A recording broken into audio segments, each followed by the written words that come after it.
while we're waiting to officially start, I can do a quick review of last week for those who are dropping in today for the first time or just need a reminder after a long rainy week of what we discussed last week. So this I guess two class series is titled Cancel Culture, but really we're looking at books that were added to the Tanakh. So the Tanakh is an acronym for Torah, Nevi'im, Ketuvim. And so the last third of the Tanakh is called the Ketuvim, which is probably best translated as the additional writings.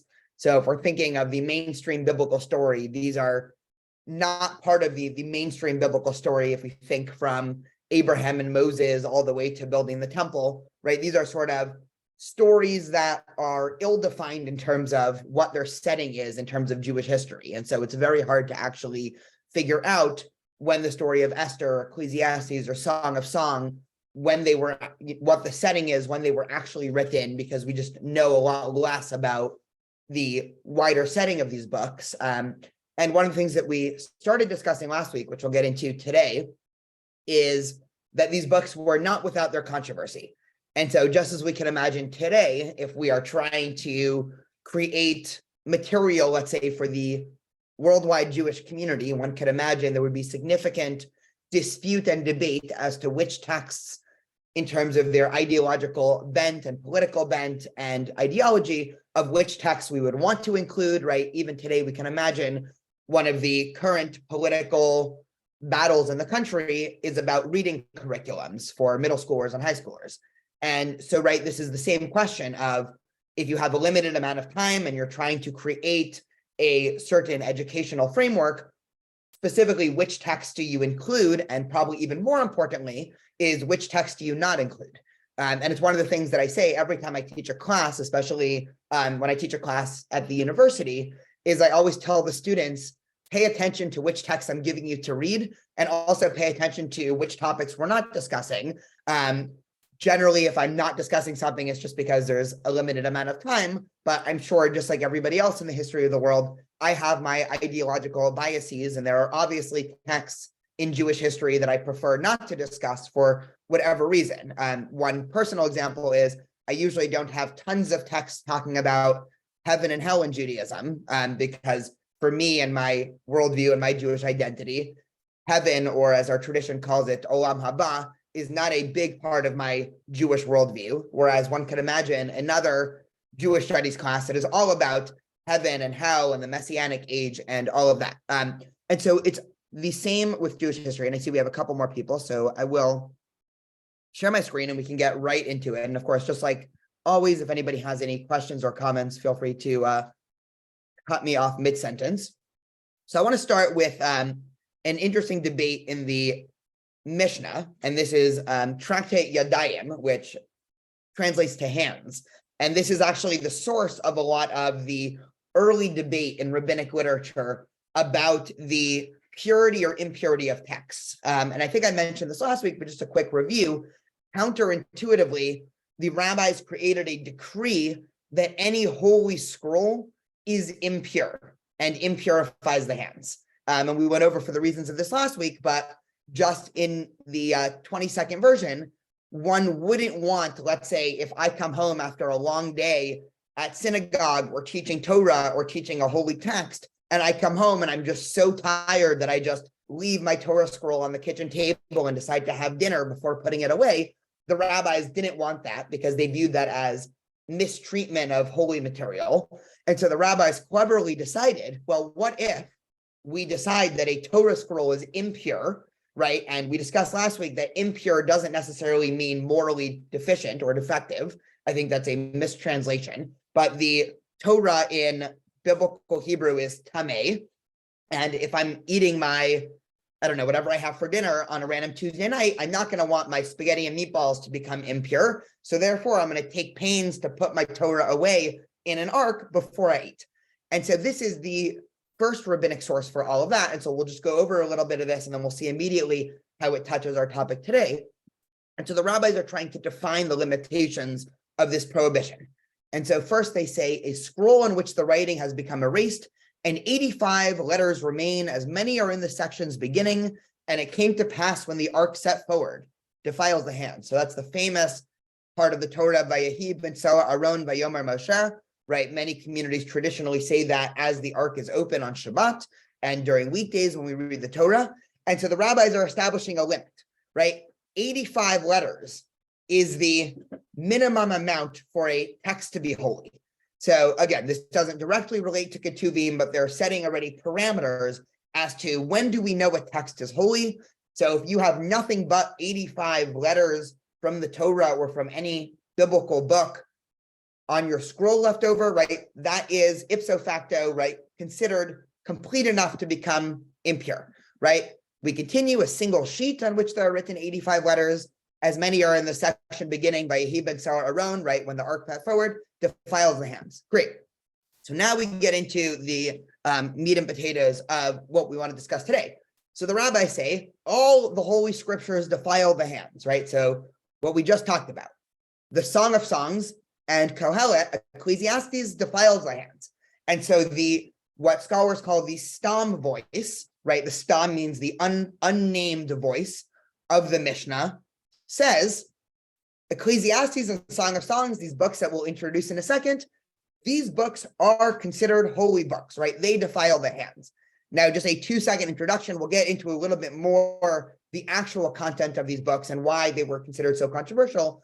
But the 10-second version, just to whet our appetite for about 20 minutes from now, is the Song of Songs is I was going to say semi-erotic, but it's actually a fully erotic love poem between what one can imagine to be a male and female lover.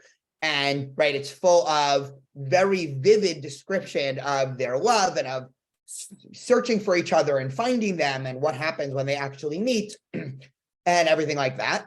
And the book of Kohelet or Ecclesiastes reads almost like a nihilistic musing on the world and a man who is searching for truth and peace, and he's trying to search for it in luxury and trying to search for it in friendship and trying to search for it in wisdom, and is unable to find what he's looking for.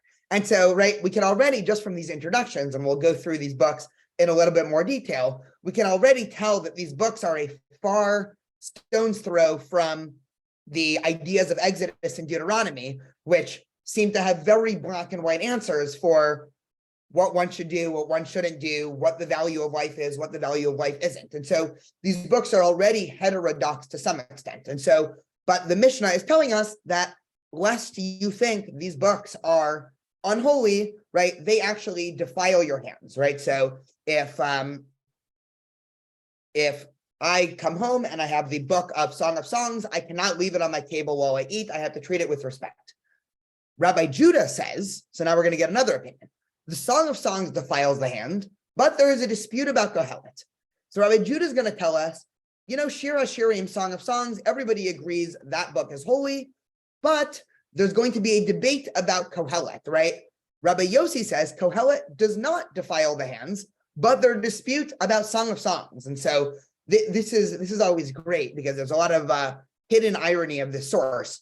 This is the rabbis debating about whether or not there is a debate about something. So we have gone to 2 levels deep of debate here, right? The rabbis can't even agree on what there is a disagreement about, right? Just to phrase that in another way.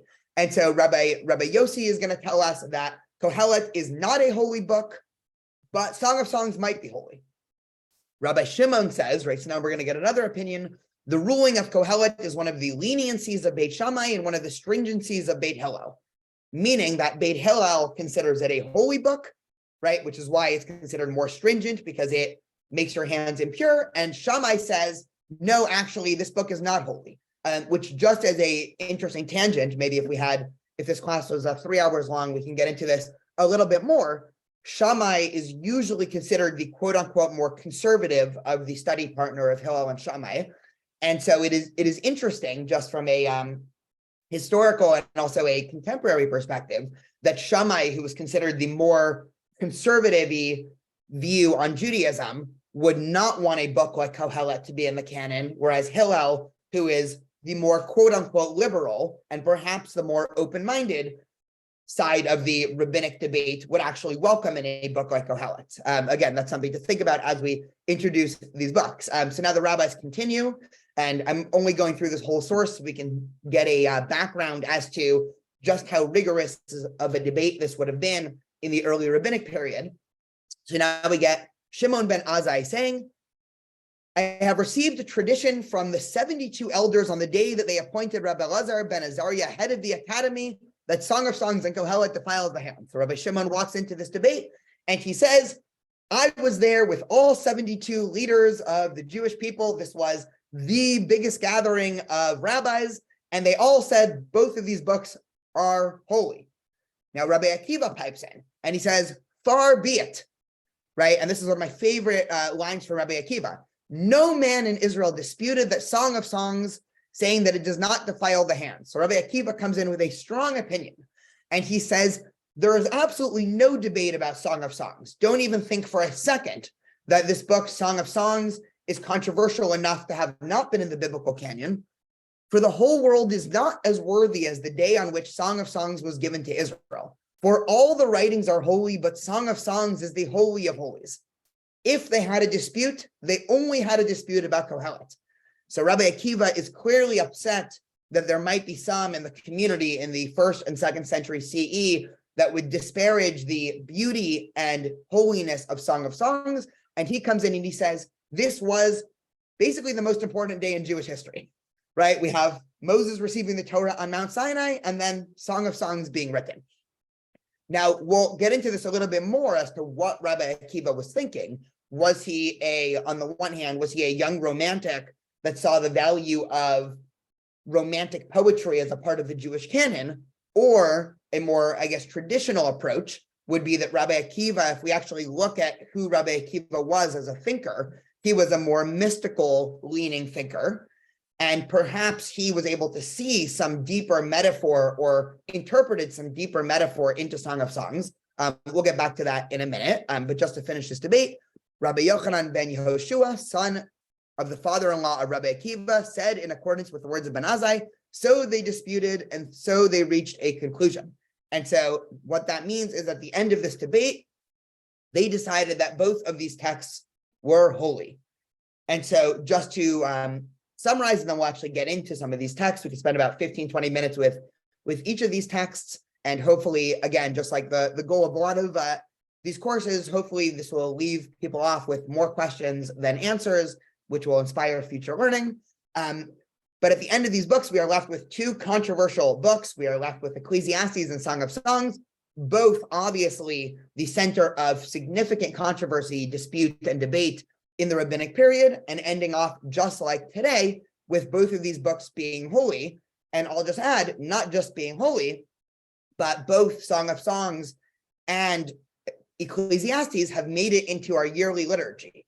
And so we're about to celebrate Passover in, I think, 16 days, which seems crazy to say out loud. So Passover is in 16 days from now. And so there's already I think it's over 1,000-year-old tradition on the Shabbat of Passover. A lot of communities will read Song of Songs. And the same thing with the intermediary Shabbat of Sukkot. There's now a tradition to read the book of Ecclesiastes. So these books have not just made it past the, for lack of a better term, the censors of Jewish literature. They've actually made it into our liturgy on two of the most important holidays of the year, Passover and Sukkot. So let's take a step back and let's open up Song of Songs a little bit. And for those that have never read any of Song of Songs, we can just get a little bit of a sense as to what this book talks about, why it would have been seen as so controversial, and perhaps some approaches to dealing with it. And we'll do the same for Ecclesiastes, and hopefully we'll come to some conclusion and our own opinions as to why this book might have been included. So I'll just read a couple of verses, and so just so we can get a sense of what this book is talking about. So it starts off, Shir Hashirim and Kohelet, right? The Song of Songs by Solomon. Oh, give me the kisses of your mouth, for your love is more delightful than wine. Your ointments yield a sweet fragrance. Your name is like finest oil. Therefore, maidens love you. Draw me after you, let us run. The king has brought me to his chambers. Let us delight and rejoice in your love, savoring it more than wine. Like new wine, they love you. I am dark but comely, O daughters of Jerusalem, like the tents of Kedar, like the pavilions of Solomon. Don't stare at me because I am swarthy, because the sun has gazed upon me. My mother's sons quarreled with me. They made me guard the vineyards. My own vineyard I did not guard. Tell me, you whom I love so well, where do you pasture your sheep? Where do you let them rest at noon? Let not be as one who strays besides the flock of your fellows. If you do not know, O fairest of women, go follow the tracks of the sheep and graze your kids by the tents of shepherds. I have likened you, my darling, to a mare in Pharaoh's chariots. Your cheeks are comely with plaited wreaths, your neck with strings of jewels. So just to take a pause there and to get a sense, because this is, of course, how the book opens, and the rest of the book continues, right? It's all about a lover approaching more and more into the inner chambers, and there's sort of this constant motif that's happening of the lover who's writing from first person attempts to reach his lover, the more he senses some separation. And so it's actually a really beautiful poem. And so, of course, whenever presented with a text like this, there are always, and this is probably getting us back to a high school poetry class, right? There's always this debate, and it's similar to debates about how to understand stories in the Torah. Is this talking about a literal erotic love poetry between a man and his lover, or is this talking about a wider metaphor? And how we answer this question might include why this was added to the canon. And so one way to understand this is as follows. So Shir Hashirim is attributed to Solomon, but scholars obviously do not think that Solomon wrote this book, right? It's similar, right? The difference between setting and authorship is an important one, right? We all are probably familiar with the book George Orwell's 1984. We also know that book was not written in 1984, nor is it a literal description of what happened in the year 1984. But just because a work is quote unquote fiction doesn't mean it doesn't have truth to it. And so it's a very similar motif when we consider a lot of biblical literature, where, just because the story of Passover is coming up, right? So it's on my mind. The story of Passover, to some extent, right? There's a whole scholarly debate as to, did an exodus happen? To what extent did it happen? Did it happen exactly as the Torah talks about? Was it sort of on a lesser scale than the Torah talked about? And to some extent, even if the exodus didn't happen, it's still true. Now, what does it mean that it's true? It's true in the same way that The Great Gatsby or 1984 are great works of literature that take fundamental ideas and play around with it in a way that changes society, hopefully for the better, are true, right? The idea of the Exodus, right? And I know this is a tangent, but the idea of the Exodus is to create both a particularistic commitment in terms of a ritual that binds the Jewish community and families together year after year, and also to create a universal commitment of, we were once strangers in Egypt, therefore we need to be the freers of the welcomers of strangers and the freers of slaves for all of eternity. And so the Song of Songs might follow a very similar path. And scholars suspect that the Song of Songs is one of the latest books of literature written, probably in the 3rd or 2nd century BCE. Now, the reasons for it become immediately obvious when we consider the wider historical trajectory of what was happening in the land of Israel in the 3rd and 2nd centuries BCE, which was, this is at the time, I think we discussed this a little bit last week, but just to review, this was the time where the Greeks took over the ancient world. And this was at a time when Hellenistic ideas were popping up and spreading more and more throughout the Jewish community.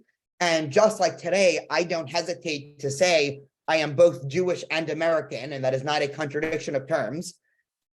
I've both been shaped by my Jewish identity. I've also been shaped by my American identity. If we took a time machine 2,200 years ago, it would have been the exact same situation for Jewish and Hellenist. So if I was born in the year 200 BCE, I might say, I am Jewish and I'm also Greek.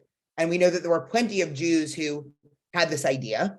And when we actually look at a lot of Greek literature and poetry, this reads a lot like a piece of erotic Greek poetry. So now that begs another question, which is this just simple the rabbis or proto-rabbis, is this just Jewish communal leaders or the authorship of Song of Songs? Is this just a simple borrowing, right? What scholars call, in terms of historical borrowing of they're immersed in another culture. Greeks are talking about poetry and all these ideas. Therefore, the Jewish leader said, hey, we should get ourselves one of those nice, tomes of poetry. Or another way to see this, and one of the things that I want to argue, is they take this genre of literature that already would have been pretty well known at the time, meaning any educated Jew would have been very familiar with the ways of Greek poetry. And so you take a medium that's already familiar to the wider society, and you shape that medium in service of a religious ideal. And so that's certainly what the rabbis want to argue. Again, historically, this is a claim that, some scholars put forward, others reject. Hopefully everybody here can come to their own conclusion. But when we go back to the rabbinic analysis of Song of Songs, it seems that the rabbis are very worried that people might take this book too literally. And there's this really interesting portion towards the end of Tractate Sanhedrin, which, by the way, at the end of Tractate Sanhedrin, the rabbis get into all sorts of discussions about heresy and what one has to believe and what one can't believe. And it's a very interesting chapter because usually Judaism is not a very dogmatic tradition, but at the end of Tractate Sanhedrin, the rabbis seem to wake up on the dogmatic side of the bed that morning, right? It's a very interesting chapter of Talmud for study. And so the rabbis say, one who reads a verse from Song of Songs and renders it a form of secular song and not a sacred text, and one who reads any biblical verse at a banquet house, not at its appropriate time, but merely as song introduces evil into the world, as if the Torah itself girds itself with sackcloth and stands before the Holy One, blessed be he, and says before him, Master of your universe, your children have rendered me like a harp on which clowns play. What a fascinating metaphor here, right? So the rabbis are worried that some of our biblical literature is so beautiful that we're going to render it into a form of secular song. Now, the question that we should immediately think about is, well, what does that mean? Because I can go on YouTube right now and I can type in any number of Jewish bands that quite literally will take verses from the Tanakh, usually the Torah and other places, and render it into song, right? Who's to decide, in other words? What does it mean to be doing something in a religious purpose, and what does it mean to be doing in secular purpose, and who gets to decide? Because one might argue that anytime somebody is discussing or quoting biblical texts, right, that might be somewhat of a religious experience. But it seems that the rabbis here are trying to demarcate a border, and the rabbis are very interested in creating boundaries, right? It's one thing that is a theme throughout all of biblical or rabbinic literature, is that the rabbis are very interested in categorization and boundaries, even to the extent they recognize boundaries are ill-defined, right? It's a major theme of what's kosher, what's not kosher, what's pure, what's impure, right? All of these debates. And so the rabbis are suspecting that after, let's say, a long day at work, I'm going to go to the local bar and everybody's going to be singing a nice pub song. And I'm going to say, I have a great one also, Bati Lagani Achoti Kala, right? And I start quoting from one of the beautiful verses of Shir Hashirim. And, right, this sounds like, if you turn on the radio or whatever the equivalent of the radio was in the 2nd century BCE, the songs are also quite erotic and quite filled with love imagery. And so perhaps I'll just add the Song of Songs into the licks, and everybody will think, oh, what a beautiful poetic or secular song. Now, one other interesting way to read this, and I'll say this and then open it up if anybody has thoughts about this, is whenever a book of literature, this is a great scholarly or historical rule of thumb for religious texts, whenever you have a source that says not to do something, especially if they say don't do something, and if you do it, it is very bad, what that means historically is lots of people were doing it. In other words, if, let's say, my synagogue or Hillel or me personally, if I post a long thing on social media saying, do not do X, Y, and Z, blah, blah, blah, the subtext of that is, I've gone out in the world and I've seen people doing it, right? If no one's doing something, right, I don't have to say, don't do, and then quote some random thing that nobody in the right mind would do, right? And so there's a lot of interesting history built into the source. Rav Marsha. I was just thinking about, like, on a very basic level, and whenever we hit Yitro or Va'etchanan, we hit the 10 Commandments. I've shared that I've said, if it was easy not to do, it wouldn't actually be on this list. I mean, that's which is so. I mean, I think about every law in the Torah that seems bizarre to us, in whatever, had a precedent that was upsetting people in some way, and that's why it's there. Because I just love that, and this is so great. Thank you.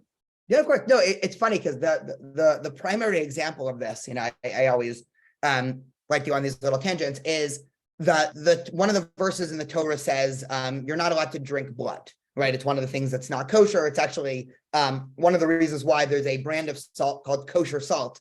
Is not because some salt's kosher and some salt is not kosher, but kosher salt should probably be called koshering salt, because to actually make kosher meat, one of the processes is you have to salt the meat well to get rid of all the blood. But the rabbis start to discuss this prohibition in the Talmud, and the discussion lasts about 2 lines. And then one of the rabbis quite literally says, this is a law that nobody in their right mind would ever break, therefore it's not even worth discussing. Meaning the rabbis are so sure that whether or not this holds true, right, we can debate about another time, but they're so sure that nobody is going to get home after a long day and pour themselves a nice glass of blood to drink, that they basically say, well, it's not even worth reiterating, because why risk authority, authoritative capital, we'll say, or intellectual capital on wasting time about this thing that nobody's going to do. And if we contrast that to, again, things in which the Bible and rabbinic literature talk over and over again about, right? In the Bible, it's, of course, idolatry, which leads us to think of what are the things in our world today in which we view as idols, of which there are, of course, many, right? That's obviously a lot more of a problem of humans idolizing material goods and other things than it is pouring yourself a nice glass of blood. But back to Song of Songs, right? So there were obviously Jews who were using the Song of Songs as a secular poem, and they were treating this book in a way that the rabbis were obviously upset about. And so the rabbis had attempted to reframe the book Song of Songs, which is, of course, how Jewish tradition has read the book Song of Songs. Now, we can conclude one of 2 things, and this is, I could imagine even if we polled everybody here, we might actually get a good 50-50 split of opinion, right? We have no idea how or why the book of Song of Songs entered into the biblical canon, right? We have no diary of the day in which canonization happened. And scholars are very, I don't want to say confused, but the history of canonization is very murky, right? And so there was probably never a meeting of Jewish leaders in the 2nd century BCE of the day of canonization, right? These things are probably much more bottom up, and over the course of generations, it seemed that all of the rabbis were using Song of Songs in their weekly drashot, but nobody was using, let's say, the book of Enoch or Maccabees or letter of Aristeas, which were other books that were written during this time known as the Apocrypha. And so eventually there's almost sort of a evolutionary survival of the fittest of, well, these books have been used for religious purposes and these books aren't. But the rabbinic pivot of Song of Songs was to take the entire thing and reorganize it as a deep philosophic metaphor for the love between the Jewish people and God. And that's how the book has been read the last 2,000 years in Jewish literature. One interesting example of why this might be the correct interpretation, and now we can all argue about, is this reading too far into it, or is it just using prior biblical metaphor? But in the 2nd chapter, right, this is just one of many hints. Again, if we had a couple hours, we can go through other ones.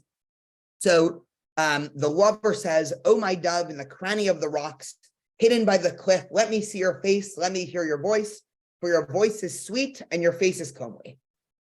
So now if we read this literally, again, this seems like it is still part of a search from a lover to his love interest, and now they're in a rock field. But if we look a little bit deeper and we source, well, what is this borrowing from literarily? We immediately think back to our parsha from 2 weeks ago, right? Parsha Kitisa, where we have one of the most enigmatic stories of the Torah, where after the golden calf, right, Moses has to hike back up to the top of Mount Sinai, and he's engaged in this, long dialogue with God, and he's basically begging God, right, please don't kill out the Israelites, right?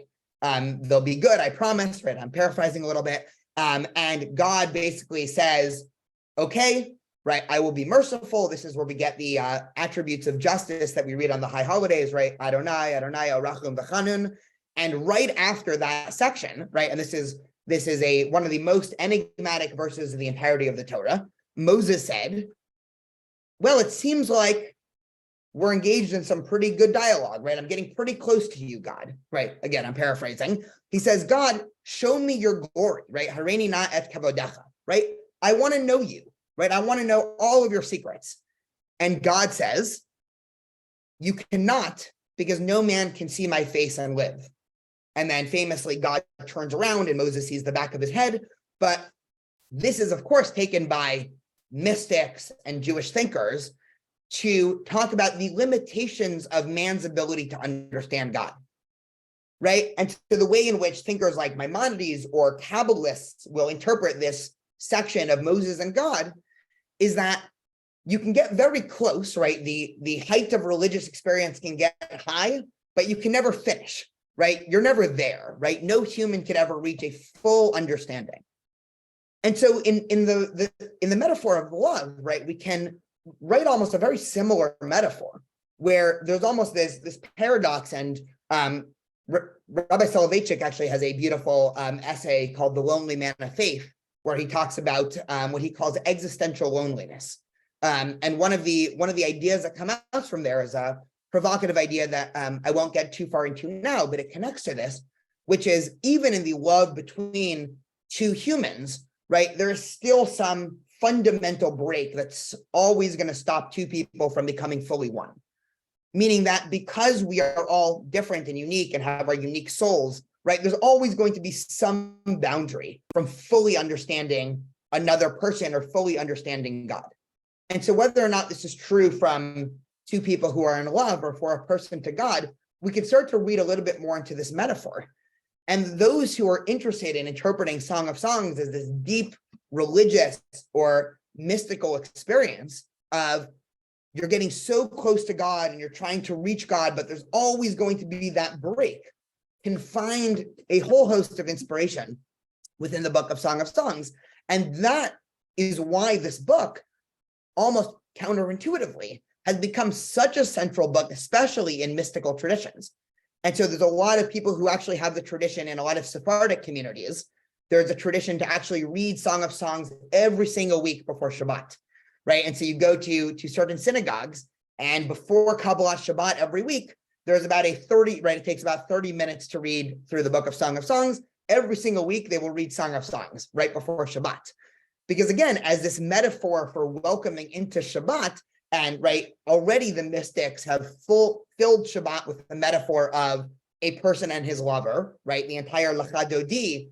Also, to some extent, right, some scholars might argue that it's actually based off of Song of Songs, because Lecha Dodi talks about, right, come my beloved, right, and you're welcoming in a bride, right, and the metaphor is man and Shabbat, right? And so one of the reasons why I think mysticism is so fascinating, welcoming, to some extent dangerous, to some extent beautiful, is because it allows you to take these very vivid descriptions of what probably most people are familiar with, what it means to be connected to another person, whether it be a family member, a spouse, a child, a dear friend, and compare that to a relationship with God, which is totally ununderstandable. Meaning, what does it mean to have a connection with something that's not tangible, that's infinite, that's all of these things? And so the mystics want to try to give tangible voice to that. And they say, well, the best way to understand what it means to be connected to God is to understand what it means to be connected to a lover. And so that becomes the way in which our tradition understands Song of Songs. And so it's almost a beautiful approach of taking what would have been, right, and this is a theme throughout Jewish history, of taking an idea or set of ideas or medium of thought that would have been familiar to everybody in a certain time period and using that in the service of Judaism, as opposed to saying, no, Judaism is X, Y, and Z and everything else, right, we don't want, right? And so the same approach, right, happens today, which is things in our world that are new mediums of thought or art forms or all of these things, right? How do we take those and make it in the service of Judaism? Any thoughts, questions, comments? If anybody has any different readings, I would love to hear it. Well, first of all, I the way you've been able to articulate and unpack what a cynic like myself at times would have said, really is quite elegant. And I think most profound is the basic concept. I'm just going to reiterate it so I can teach it in your name, by the way. I'll always give, L'Shem Rav Daniel. But I want to say to be able to try to even begin to capture the passion we have for God could not be manifest, maybe with our parents, but we're not enraptured with our parents. We are guided by our parents. There's probably elements of the godly relationship in every relationship, but if you're really trying to get to the highest peaks, it would be like that of the lover, which then really does make sense how they would have taken erotic poetry out of Greek culture and created for this. So that I just think is so smart, and I just want to say thank you. I'm just going yay. And are we gonna do the same with Kohelet, by the way? Were we okay?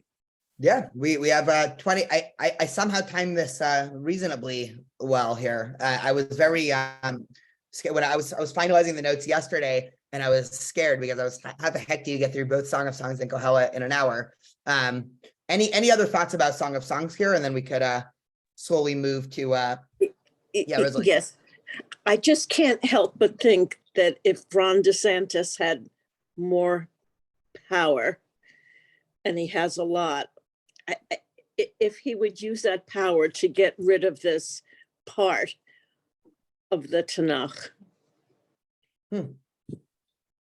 Yeah, no, it's a great point, and to some extent, I mean, it's a really interesting comment, because to some extent the liberals, and when I say liberal, I don't mean how we consider liberals today, but the more open-mindedness sort of won out in Judaism throughout history. I mean, we've had a lot of debates just from a historical perspective. There was, the Pharisees versus Sadducees, and the Pharisees won, and then the camp of Hillel versus Shammai, and Hillel won, and then the rabbinic tradition versus the Karaite tradition, and the rabbinic tradition won. And sort of in all of these cases, it was the more quote unquote open-minded, it was quote unquote the open-minded approach ended up winning out, which I think speaks to the power of, one, I think, Judaism and its intellectual disposition, but I think more fundamentally, Judaism's realized that hiding ideas doesn't work, right? And this will actually be a nice introduction to Kohelet, meaning there are two ways to approach ideas that you don't like.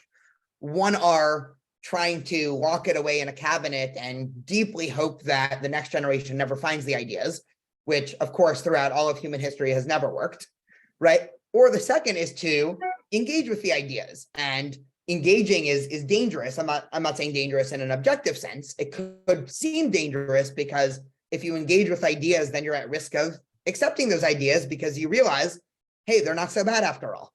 And so if anybody, if Rav Marsha has ideas that I might disagree with, and I try to say, you know what, I'm going to put out, banners on social media saying, never listen to Marsha, and I'm not going to let my kids listen, right? That's one approach, which of course will just inspire people to want to listen to what she's saying more. Or I can engage in dialogue and conversation and say, well, what is she really saying? Like, what are these ideas really? Can I actually accept some? Is there a middle ground? Which is actually, I promise I did not plant Rosalie in that question, but I think it actually goes really well introducing Kohelet. So just a couple of fun background sources on Kohelet. and then we'll jump right into why I think this is actually a perfect segue. So Seder Olam, which just as a rabbinic text, if we're not familiar, is a early rabbinic work, so maybe 2nd or 3rd century CE, and it attempts to give a lot of the filler history as to authorship and who wrote what. And so famously, Seder Olam says that King Solomon wrote 3 books. He wrote Song of Songs, which we just read, Proverbs, and then Kohelet in his old age. And so the usual interpretation of this is trying to almost write off, right? This is a rabbinic trick here, which Proverbs is clearly the most mainstream and orthodox with a lowercase o of the Solomon books. And so, right, this is almost an ad hominem attack against these books. So bear with me here, right? When Solomon was young and didn't know any better, right, he wrote this book of erotic poetry. When he was at his sharpest, right, or whatever, he wrote Proverbs. And then, right, when he was, delusional, right, he came up with this rant of Ecclesiastes. But this already gets us into a ad hominem attack against the book.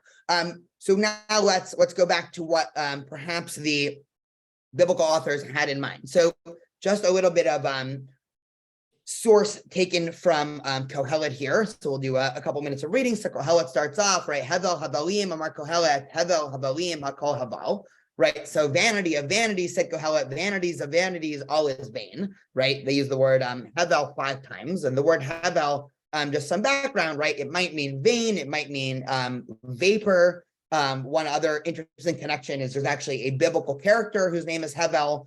It was, of course, the first man who was murdered in history, who was killed by his brother Cain, and sort of the meaninglessness of why did Cain deserve to kill Hevel, right? So perhaps it's a nod to that earlier issue of theodicy, or of the fact that the universe seems unjust in terms of why bad things happen to people who seemingly don't deserve it.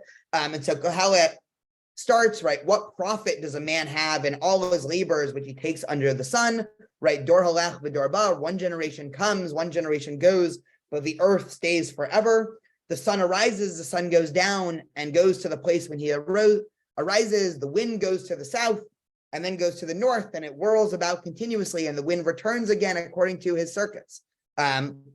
Skipping to 1:9 here, the thing that has been, it shall be, and that which is not done, and that which shall be done, and there is nothing new under the sun, right? So the famous line, Ein Chadash Tachat Hashemesh, right? And the rest of the book basically goes about with this idea, right? So Kohelet can roughly go into, let's say, 4 sections, just to do a brief overview, which is first sort of the wider introduction of talking about the meaninglessness, the seeming meaninglessness of the world, right? It seems that no matter what we all do today, the sun is going to set and the sun is going to rise. And that's sort of a metaphor for whatever we do the rest of the day, nature is going to follow its course. And who are we to change the world? Which is, by the way, if there can be one idea that is probably the most antithetical to Judaism, it is this idea, right? The idea that history and the future is predetermined and nothing we do matters, right? This is probably more antithetical to Judaism than any other singular idea. And so already, right, the book of Kohelet should spark alarm bells far greater than Esther or Song of Songs, right? Esther, of course, there's easy ways to reinterpret it, right? We discussed this last week. Song of Songs, right? Even if it is just a beautiful love poetry, okay, fine. Sometimes people are infatuated with significant others and want to write poems, right? This idea that nothing we do matters, or the meaninglessness, this perhaps meaninglessness of the world, is a major threat to Judaism, right? So this is, of course, the premise. The middle section is about Kohelet, or, right, I'll use Solomon, even though, again, it's pretty clear that Solomon wasn't the author, is Solomon seeking out ways to mitigate or alleviate this idea. And so he first tries to dabble in Epicureanism, right? He amasses riches and buys, fields and crops and, palaces and women and all of these things. And he says, these were nice but fleeting. And after a while, I realized this too was worthless. And so then he tries, his hand at stoicism, and realizing, perhaps the way to go through life is to just be stoic and to be in such a deep meditative state that you realize the inherent meaninglessness of everything so that nothing phases you. And he says, well, that didn't work either. And then he turns again to perhaps the point of life is intellectualism. And he amasses many books and reads different theories and all of these things. And, he says again, right, this too is meaninglessness. And so the book of Kohelet, the major chunk, right, 99% of it is him talking about the meaninglessness and of his failure to mitigate that. Sheila, do you have a comment? Two quick questions, if I may, if it won't interrupt your thoughts so much. So, Oh, no, go for it. who is this talking again? It's a great question. So it's unclear. It's the narrator of the book. And so we don't know where Kohelet, right? The authorship is murky. It's attributed to King Solomon. But And doesn't so- it sound like Siddhartha? A little bit, right? This perhaps, I mean, this could have been borrowed from more Eastern meditative traditions. And also one of the directions that I'll go, and then I'll take Sylvia's comment in a second, is one of the things that Kohelet does, which is really interesting, which is why I think the rabbis ended up including Kohelet in the canon, is that it goes through all of the different Greek philosophic ideas, right? So you have Epicureanism, you have Stoicism, you have all of these ideas. And so the rabbis were basically saying, we are not afraid to engage the ideas head on. Sylvia, were you gonna? I'm sorry, I have one more quick sorry. question. Can I go, Yeah. Sylvia? Yeah, of course. Go for it. So I know a very beautiful, lovely spiritual leader, a woman, and she calls herself Kohelet and then her name.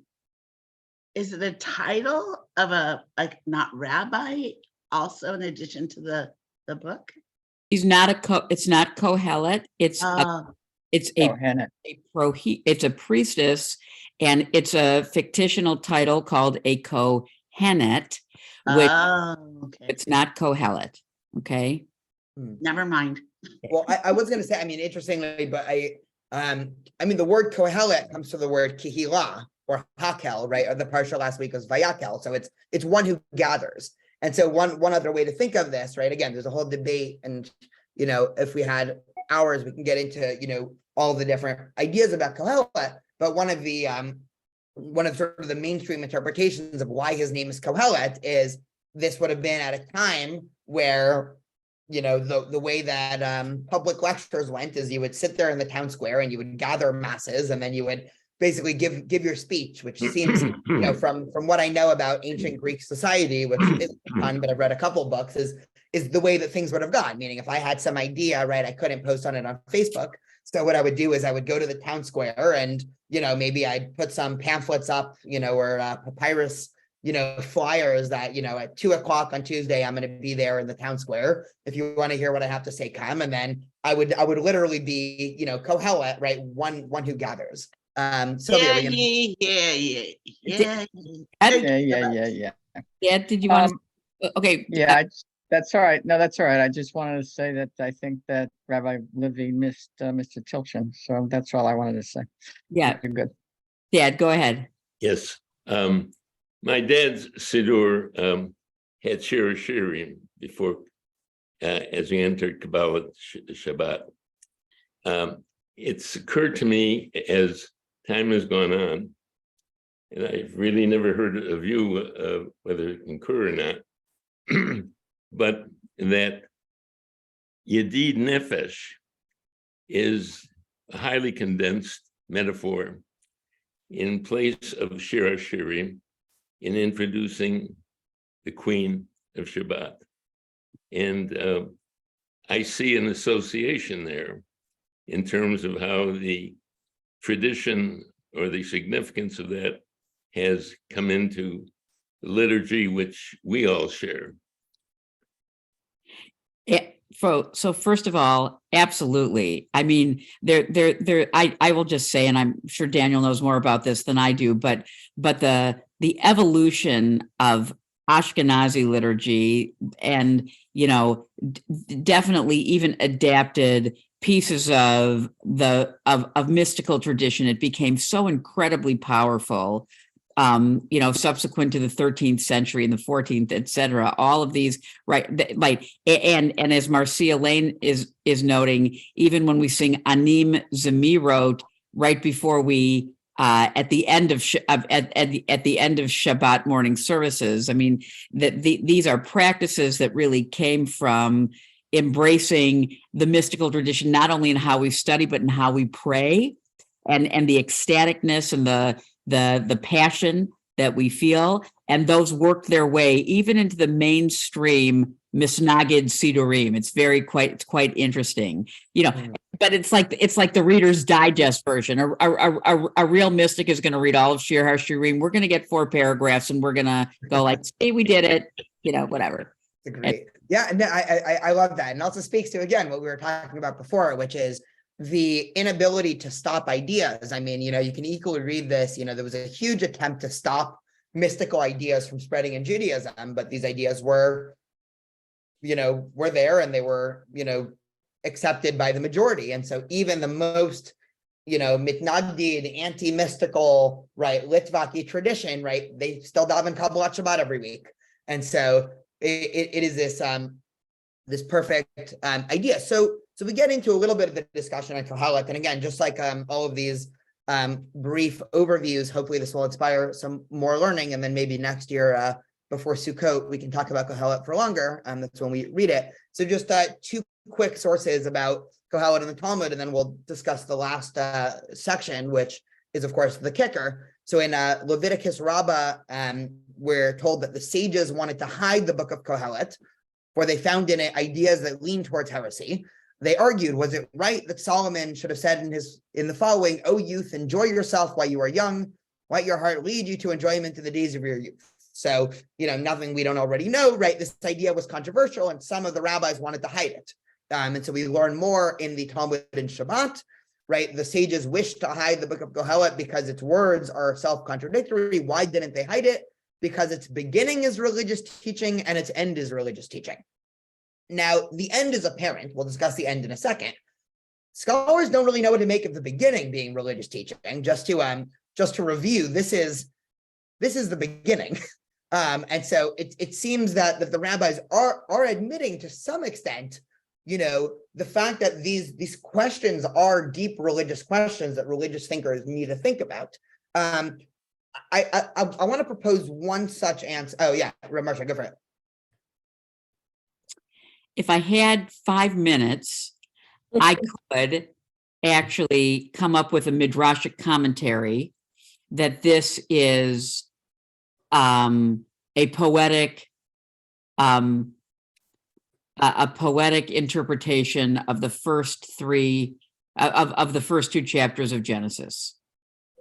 And no accident, by the way, that Abel is Havel, and the creation of the sun, and that the earth is going to endure forever, even before it was there before there were people, it'll be there after. So I could figure out something with not too much trouble. That's probably not at all what it is, but I'm just saying, like, that's one way. No, it is fine. I would actually love to, if you have any sources there, I would love to see it. Yeah, maybe we'll have to do another Dan Kohelet one of these days. One other interesting interpretation, and then we'll go to the end. We could save 4 minutes for the end. This is, I learned this from Dr. Ilana Steinhain, who was one of the leaders in the Hartman Institute, but she quoted a reading of Kohelet where the entire thing is actually a dialogue between one person who's the skeptic and one person who's the more traditionalist. And so, right, you could imagine, right, the skeptic saying, a generation passes away, and the next person saying, but a new generation comes, right? And the one person says, well, the sun arises, right, the optimist, but the sun also goes down, right? The wind goes south, right? Everything's going, to crap. But no, the wind's going north, right? Sometimes things are good, right? And it's a fascinating read of back and forth that she goes into in one of her classes, right? We can, all the rivers run into the sea. How beautiful is this? The skeptic, but the sea is still not full, right? So it is a really interesting read back and forth. Again, also one of those things that might not be the sort of quote unquote initial intention, but a fascinating read. I know probably some people have to leave in 5 minutes. So we get to the end of the book, right? And famously, the book ends, right? re-quotes the beginning, right? And now virtually all scholars, including traditional Jewish scholars, right? The Rashbam was, of course, Rashi's grandson, right? He was a medieval sage, say that the last page basically is a later addition, right? So the Rashbam even says, now the book is completed, those who edit it speak from now on. And so one way to think of this, and I'll propose two ways, and I like the second one better, right? The first way to think of it is very similar to last week when we discussed the Septuagint addition to Esther, which is how do you deal with problematic text? You edit it, right? So one approach might be, and this is certainly how some scholars feel, that this book was very heterodox, but everybody had a copy of it in their living room. And so the rabbis weren't able to say, no more Kohelet, because how well does banning books work throughout the history of the world? And so what they do is they say, well, this is a great book. Would you like the edition 2.0, right? It has a new foreword by the author's introduction. It's hardback. Oh, and by the way, there's a new 4 or 5 sentences at the end right there. There's actually a really funny episode. So there's an Israeli comedy show called HaYehudim Ba'im, or the Jews are coming. And this is one of my favorite episodes or snippets where you have Kohelet, who seems like a melodramatic teenager, and he's basically quoting all of these to his parents. And then at the end of the episode, the parents come home and they say, Shlomo, we decided to go through all the trouble of publishing this for you, right? And he's so happy and he's flipping through it. And he says, wait, what is this at the end, right? And his parents said, well, we took it to an editor. We thought the end would be better for sales, right? If you end on a happier note. So that's one way to view Kohelet. The other is by saying sort of an amalgamation of everything we've been talking about before, meaning the rabbis or the proto-rabbis, right, the leaders of the Jewish community would have understood that the average Jew was engaged in the wider world, right?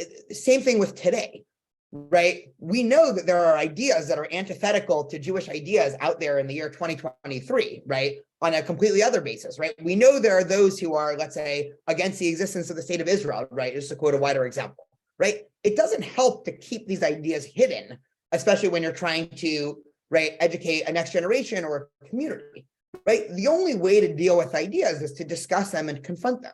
So perhaps the rabbis purposely wanted Kohelet in the canon to signal, we know these ideas are there, and yet we still disagree. And what the what the author of Kohelet or the additions say at the end, right? We'll just read it and then we can discuss it for about a minute. And besides that, Kohelet was wise. He taught the people knowledge. He pondered and sought out and set in order many proverbs. Kohelet sought to find words of delight, and that which was written uprightly, even words of truth. The words of the wise are like goads and well-fastened nails with large heads given from one shepherd. And furthermore, my son, be admonished of making many books. There is no end, and much flesh.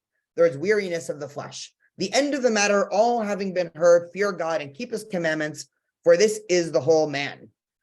For God shall bring every work into judgment, considering every hidden thing, whether it be good or whether it be evil.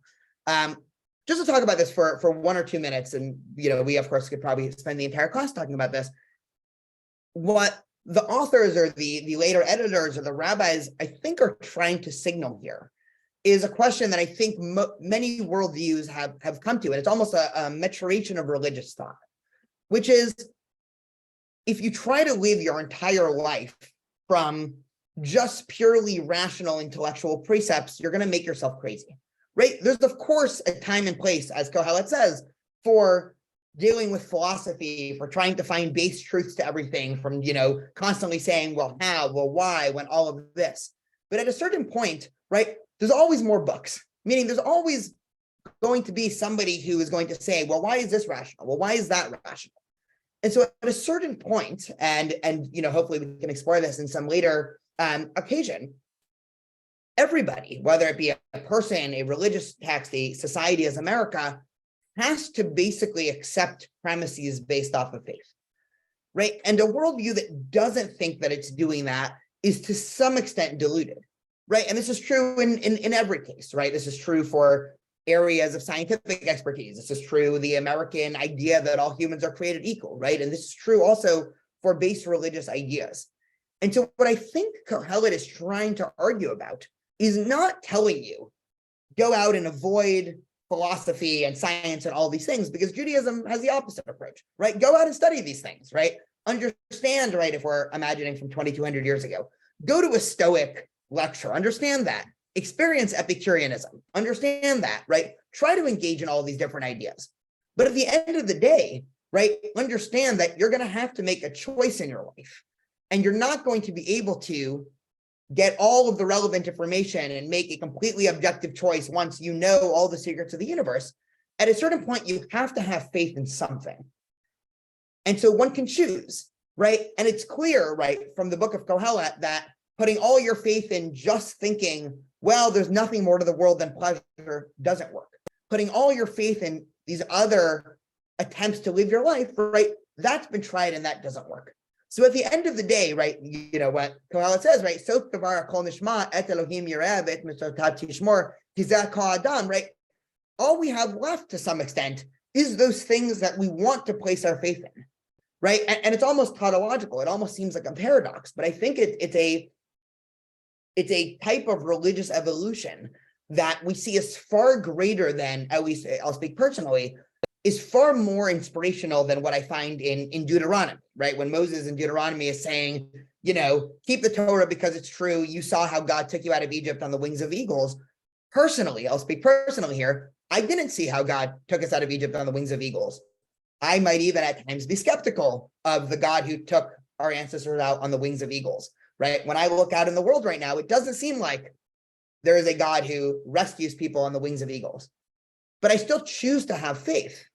And to some extent, right, Rav Aaron Lichtenstein, who was one of the heads of the religious Zionist community before it took a turn for, I guess, the worst, right, not to bring in Israeli politics here, used to say that the greatest act of faith is having faith itself, which I think is a very profound idea.